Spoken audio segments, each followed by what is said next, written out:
Welcome to Brothers of the Word, because, brother, you need the Word.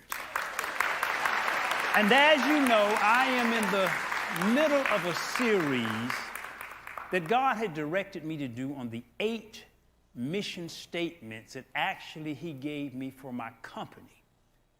And even though these are business mission statements, each and every one of them has personal application in our lives or in our businesses if we happen to be in business. But even if you're not in business, these 8 principles are universal for life. And the first of those principles that God spoke was always remain financially viable. You can go to brothersoftheword.com and you can listen to the entire series of 8 once I finish them, but you can listen to number 1 right now at brothersoftheword.com, absolutely free. Number 1, always remain financially viable. Number 2, use no deception. And I actually spoke on the last, or the 8th one on the last message, because we made available to those of you who wanted to attend the Render My Money class, and we would incentivize you with a financial incentive just for coming to that class. It was a blessing from the company to you.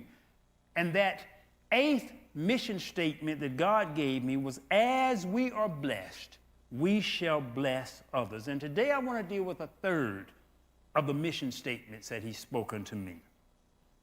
All products and actions must be beneficial. Everything done at thewoman.com must have an overall beneficial effect. I know some of you are wondering, especially if you don't know, you brothers of the word, why is your company named thewoman.com? Well, that's a long story behind it. That's another whole sermon. But that's the name of the company, and you can click on the About link and just read all of the mission statements there. But all products and actions must be beneficial. A product is something produced by effort or a mechanical or industrial process or a result of consequence. What you do produces a product. So it's either an industrial or a mechanical or a deliberate process to produce an item, or it's a consequence of actions. If you do beneficial stuff, then the stuff you get or the product that you get will be beneficial. Suppose with everything you do, and this includes everything that you think and everything that you say, suppose it was guided by this one rule, that everything I do has to be beneficial. Do you know that would change the way a lot of us behave? Like I said, these are business principles that God gave me for my business, but this stuff has personal applications. Everything you do basically has to be beneficial. If we lived our life like that, everything we did, everything we said, everything we thought had to be beneficial. In Philippians chapter 4, beginning with the 4th verse, the NIV version, rejoice in the Lord always. I will say it again, rejoice. Let your gentleness be evident to all. The Lord is near. Do not be anxious about anything, but in everything, by prayer and petition with thanksgiving, present your request to God. And the peace of God, which transcends all understanding, will guard your hearts and your minds in Christ Jesus. Now, we know these verses so well, and this particular verse, and the peace of God, which transcends all understanding, will guard your hearts and your minds in Christ Jesus. We know it so well, but there's always this stuff wrapped around the verse. See, when you have the peace of God that transcends all understanding, there's a reason for that. And Paul wraps around the reasons for this stuff. Finally, brethren, whatever is true, whatever is noble, whatever is right, whatever is pure, whatever is lovely, whatever is admirable, if anything is excellent or praiseworthy, think about such things. Whatever you have learned or received or heard from me or seen in me, put into practice, and the God of peace will be with you. See, he opens this thing with rejoice in the Lord always. I say it again, rejoice in the Lord. And it's hard. It's hard to rejoice in the Lord when stuff is not going the way you want it to go. Now, it's usually always going in a divine pattern for God's children, but sometimes it's just not going the way we want it to go. And we wonder when we are in the midst of the wilderness or in the midst of a tough situation, we wonder, why am I going through this? And then God says, the Bible, rejoice in the Lord always. It's hard to rejoice in a tough situation. But when is always? What time frame or what situation does always exclude?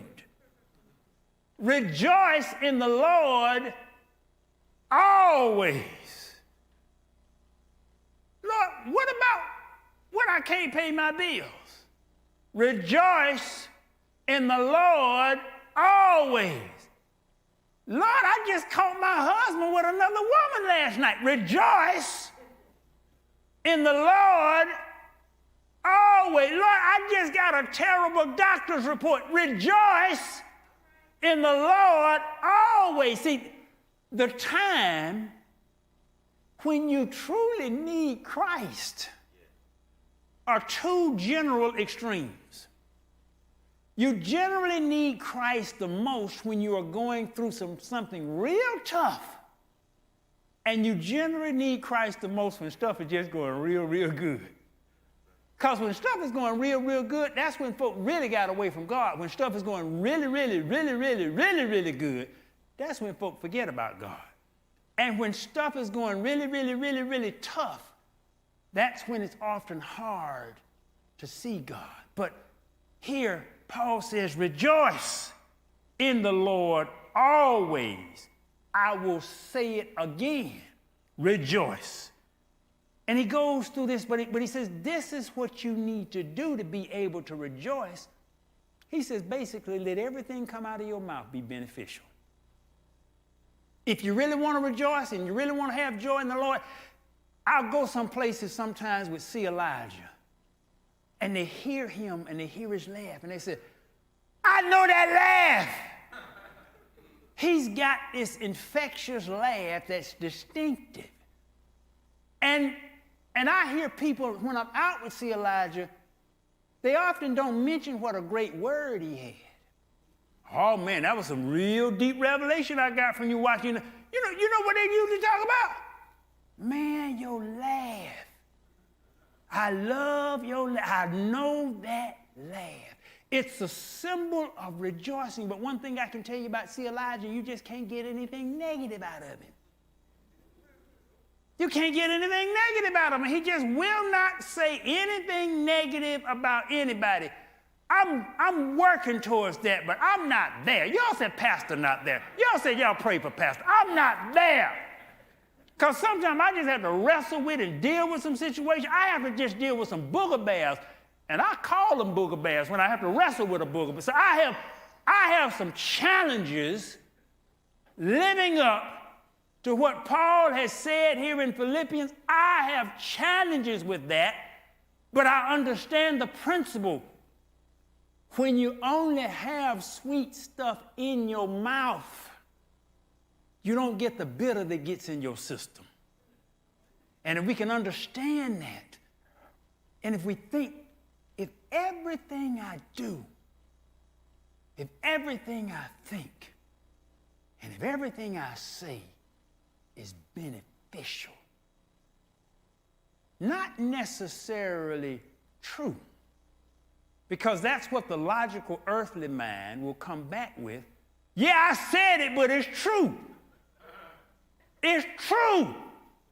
That's not what Paul said. He didn't say whether it was true. It needs to be true, but it needs to fit all those other characteristics, because some things, they can be true, but they're just not beneficial.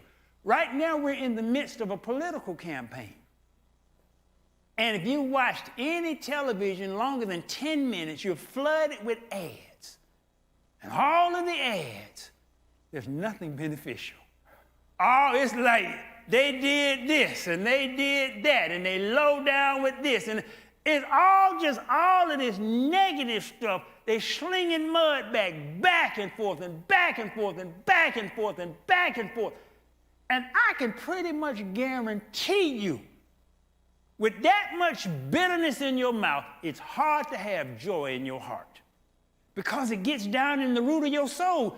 You just can't. I remember, you see, what's in your mouth gets all through your body. I remember once I tried to eat some chitterlings.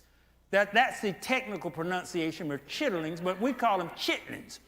And I tried to eat some chitlins. They had them at the plant one day. Somebody cooked some chitlins. I said, I've always wanted to try some chitlins. And I took a spoon of those chitlins, and I put those chitlins in my mouth. And I'm not necessarily, well, yeah, I guess I am speaking bad about chitlins. And me arguing, and it's just, but I put those chitlins in my mouth, and the smell of I hadn't even chewed the chitlins. The smell of the chitlins started going up my nose, and it got all in the back of my throat. And it just I said, oh my goodness.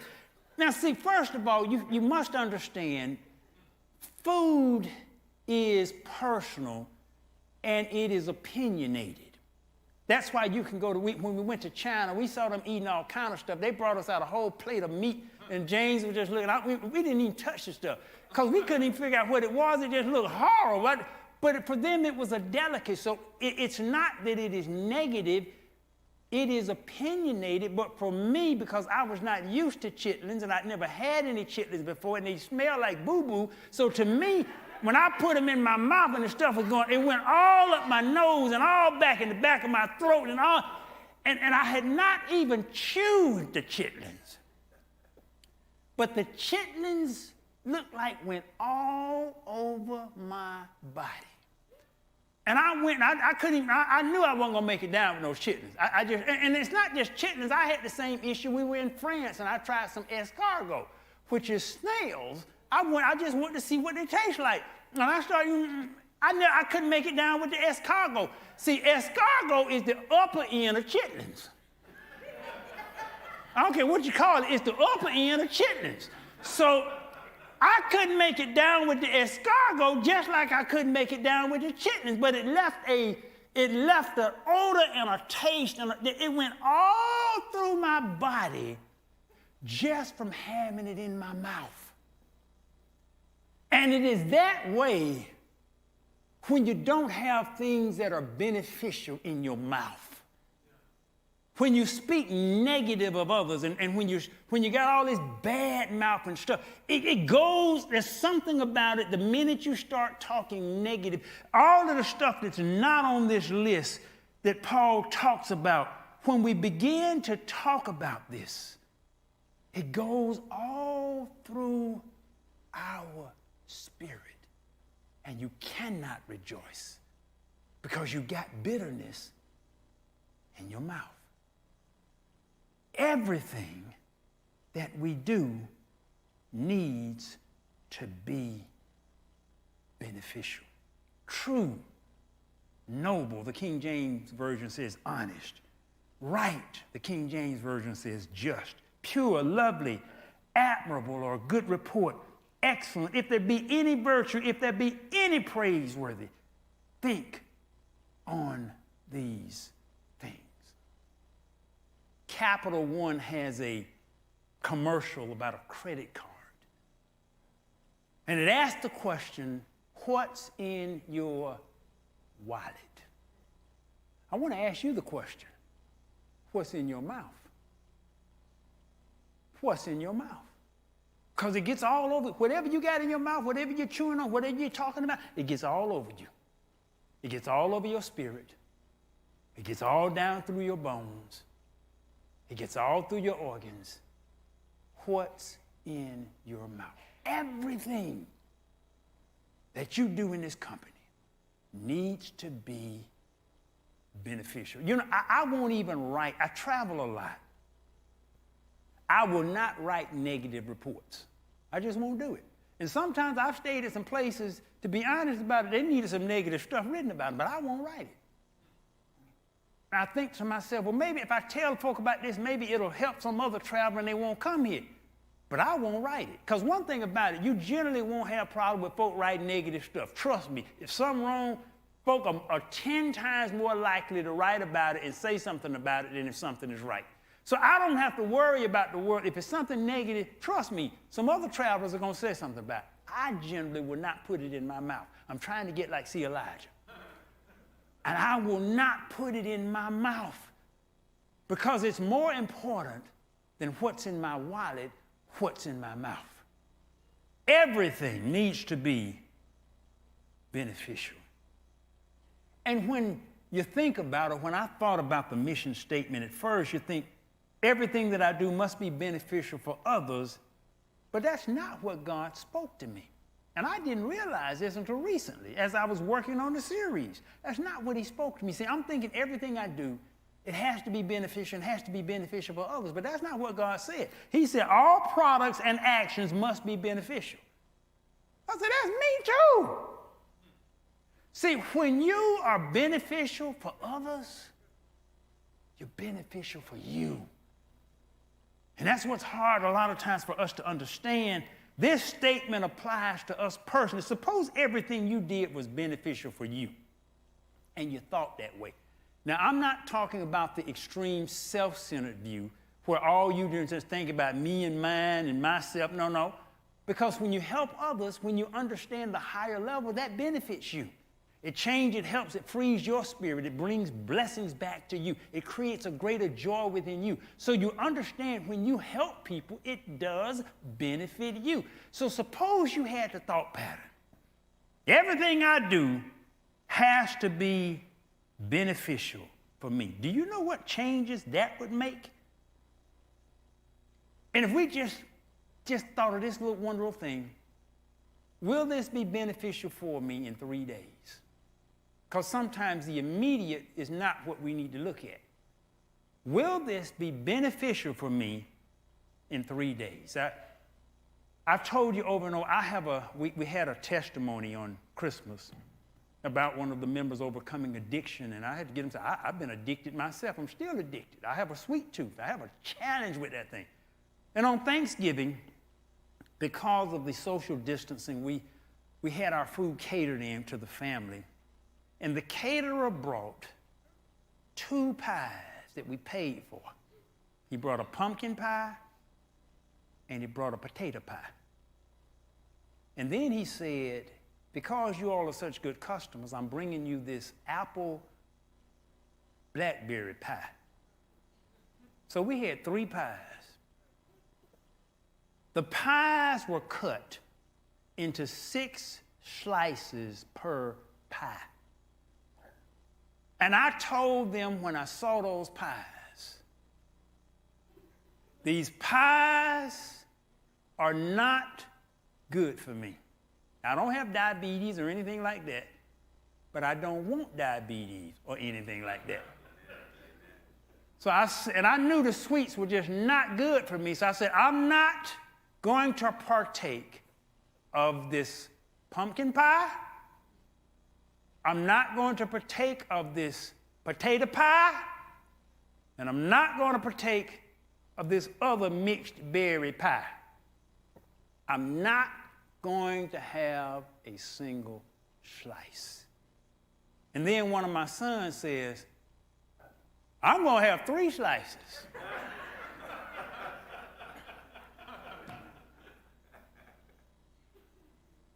And I did not touch that pumpkin pie, I didn't touch that potato pie, and I didn't touch that berry pie, all while I was eating my Thanksgiving dinner. And after I had finished my dinner, I was looking at one of my sons on his first slice of his 3 slices of pie.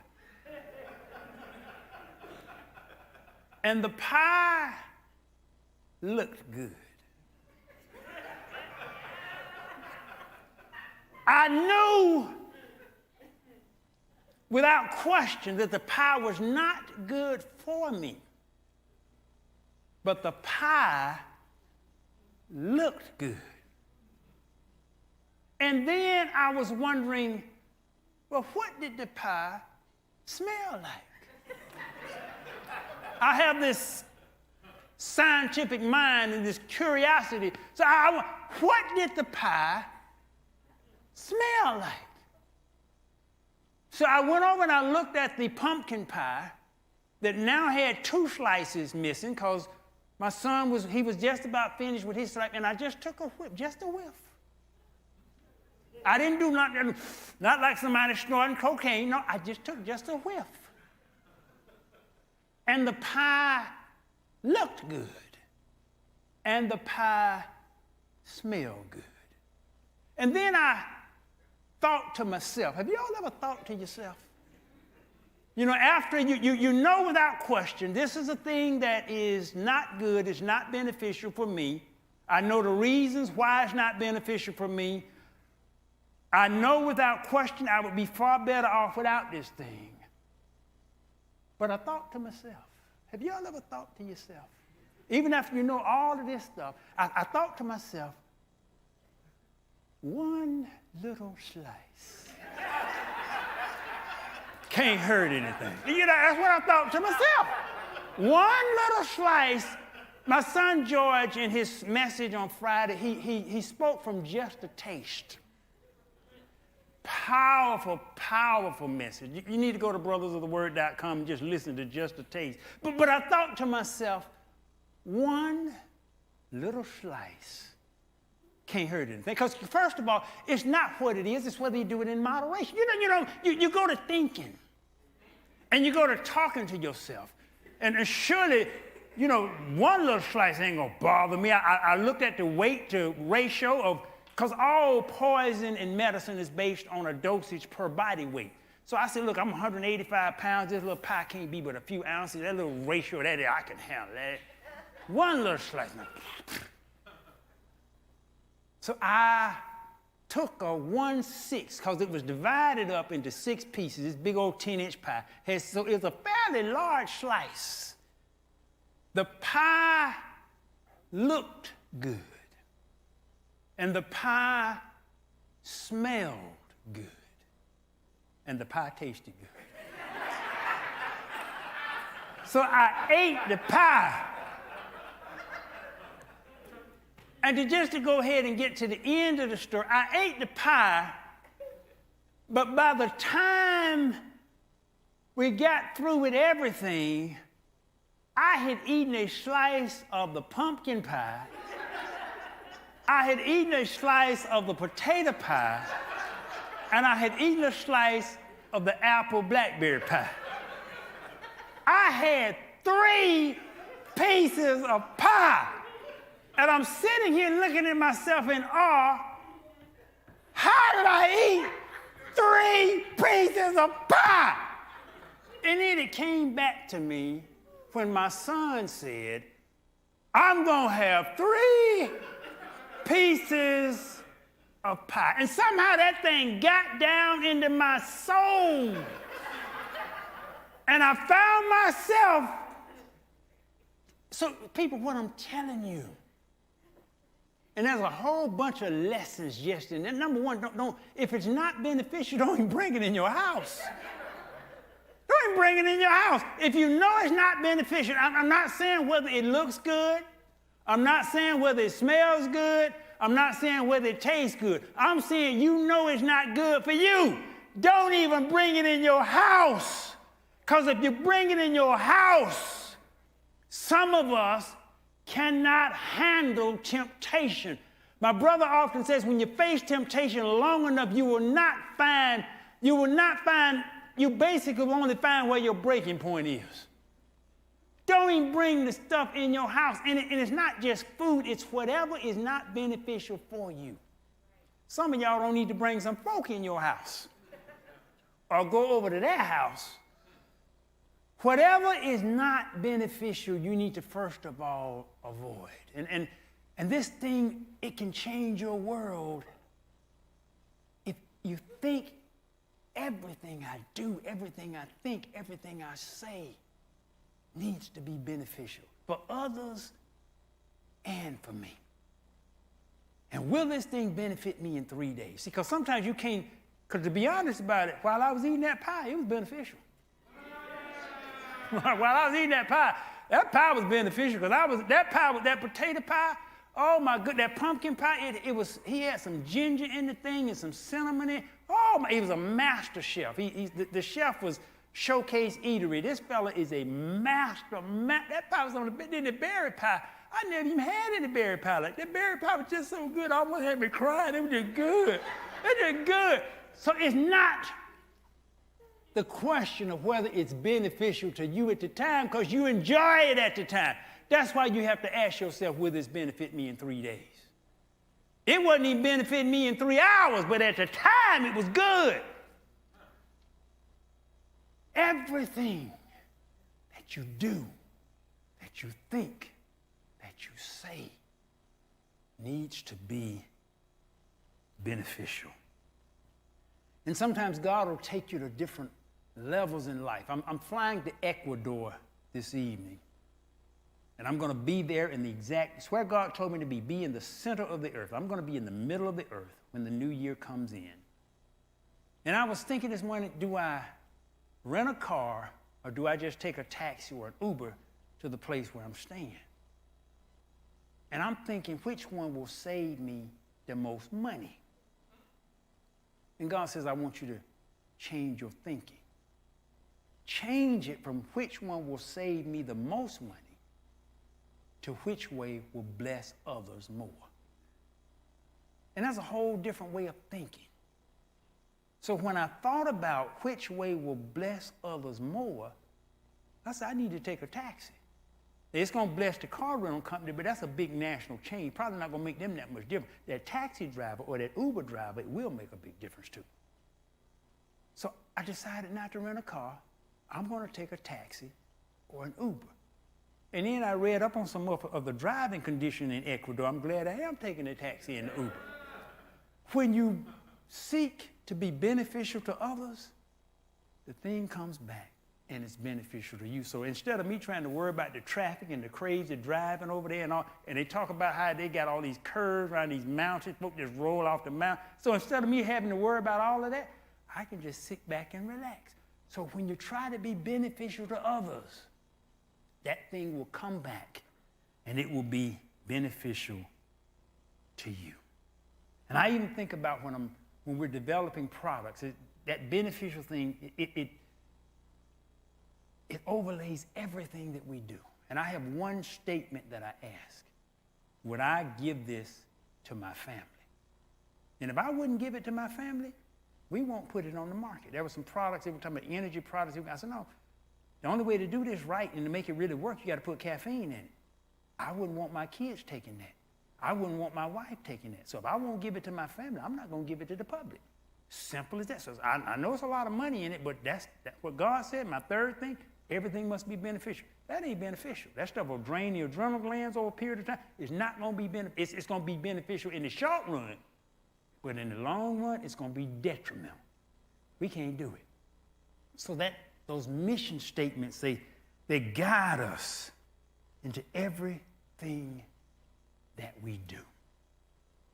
Everything must be beneficial. The prayer of Jabez is one of the most famous prayers in the Bible. There are plaques and memes and posters with the prayer of Jabez all around it. And it's in 1 Corinthians 4:10. And it goes, Jabez cried out to the God of Israel, oh, that thou would bless me and enlarge my territory. Let your hand be with me and keep me from harm so that I will be free from pain. And God granted his request. And I understand why the prayer of Jabez is one of the most famous prayers in the Bible.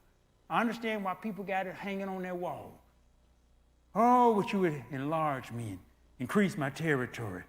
Let your hand be with me and keep me from all pain. That's a good prayer. Basically what it says in a nutshell is give me more and don't have me going through anything tough. That's a good prayer. Give me more, but don't have me going through anything tough. everything you do needs to be beneficial. Now see, that's a prayer that benefits us greatly. Verse 10 is in the prayer of Jabez on the plaques, and on the memes, and on the posters. But I've never seen verse 9. It's never included. Verse 9 says, Jabez was more honorable than his brothers. His mother had named him Jabez, saying, I gave birth to him in pain. That's never in the prayer. To do things where everything is beneficial is painful because it is not the easy path. And it requires more honor than doing things where stuff is not beneficial for others. That's the part that precedes the God enlarging your territory and keeping you free from pain. We leave that out. Verse 9 is in none of them because we don't want the honor and doing the honorable thing more than anybody else, and we don't want anything birthed in pain. But some of the things that will take us to the next level, that will enlarge our territory, it'll be birthed in pain. And some of that pain is just what Paul said about just doing those 8 things of keeping just sweet stuff in your mouth. That's painful. One of the hardest things I have to do when I'm on 42 at do42.com, one of the hardest things is say nothing negative about anybody, keeping my mouth sweet. That ain't hard. Do you know how hard it is to go through a whole day with saying nothing negative? It's painful, but it enlarges you. Everything that we do is beneficial. When we get to that point, it's going to enlarge our territory and help keep us free from pain. I thank you for joining us today at Brothers of the Word. You can go to brothersoftheword.com. You can download and listen to this message, send it to a friend, absolutely free. You can also listen to all of the 8 messages dealing with the 8 mission points that God gave me for our business. Thank you for joining us today at Brothers of the Word, because, brother, you need the Word. From Brothers of